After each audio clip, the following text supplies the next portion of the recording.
guess just for starters, what ended up happening with your foot? How were you able to play through it?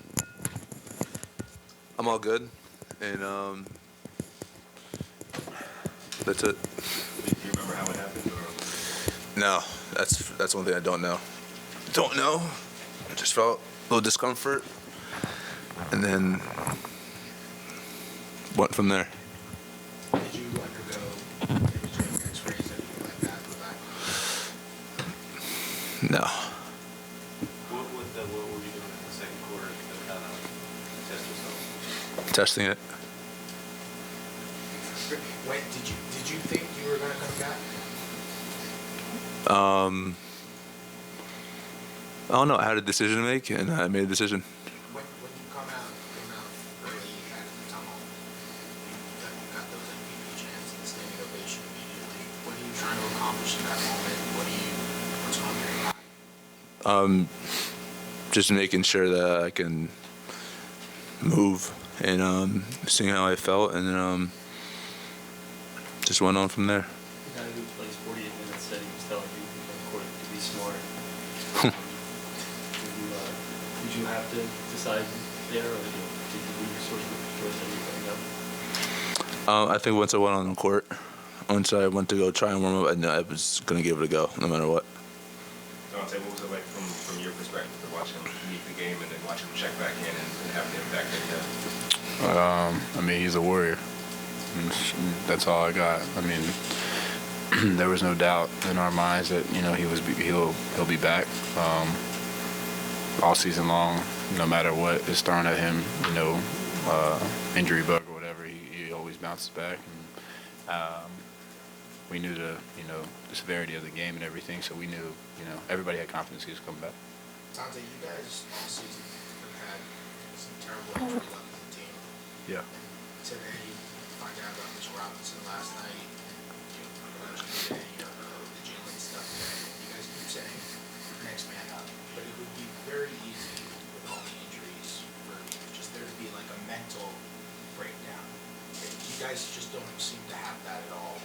Why is it that the group just doesn't let up amidst all of that?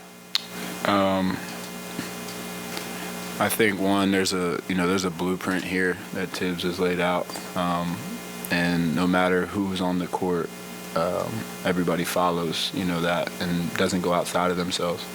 So no matter who's in the game, we know what we're looking to get, and any game that we play, as long as we defend and we rebound and we have low turnovers, we can win any game.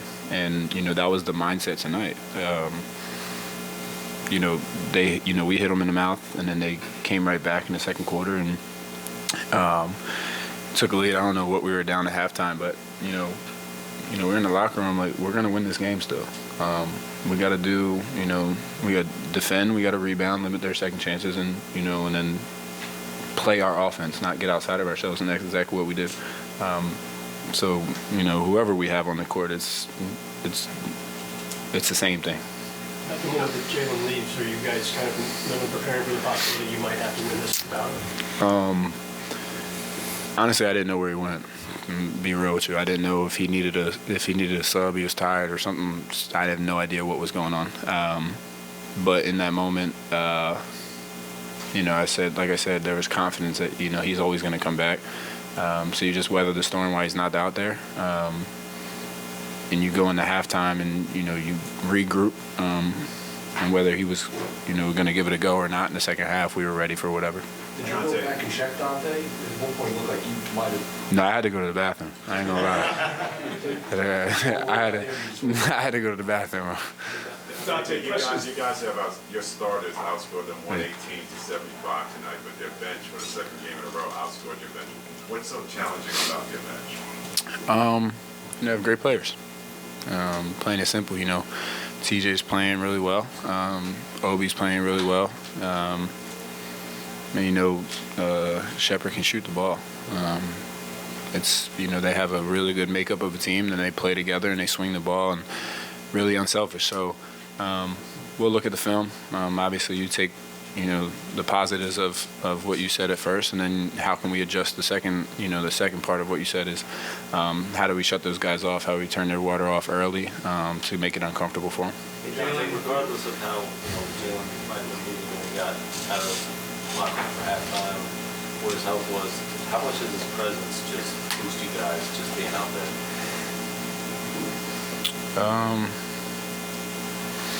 I can't stand Jalen. It's like, nah. No, when he's out there, there's a level of calmness. There's a level of, we'll get the right shot every single time. And there's, the level of confidence from everybody that, we have him, on the court with us, and everybody can settle down and, play their own game. Jalen, when you're coming back out there after halftime, is there any hesitation? Is there a play where you're like, okay, you know what, I got this, I'm good? No. Jalen, the last game, your teammates were teasing you with the Jordan comparisons. Today, 54 years to Willis Reed coming out. Have you gotten some jokes in that yet? Yeah. It already happened in the locker room. Prefer not to comment on it.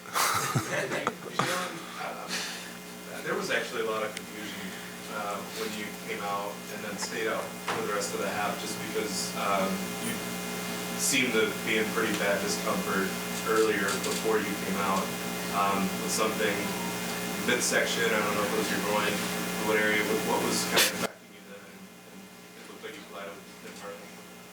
Oh, that part? I mean, he hit me pretty in a place where it's not really comfortable. So, but that wasn't it. But yeah, that didn't feel too great.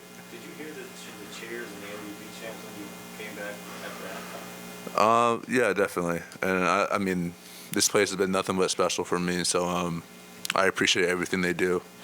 It was really cool to hear, but I just knew I had to get my mind in the right place to figure out how I was going to attack the second half. Sorry, what? Is it hard not to get emotional in a moment like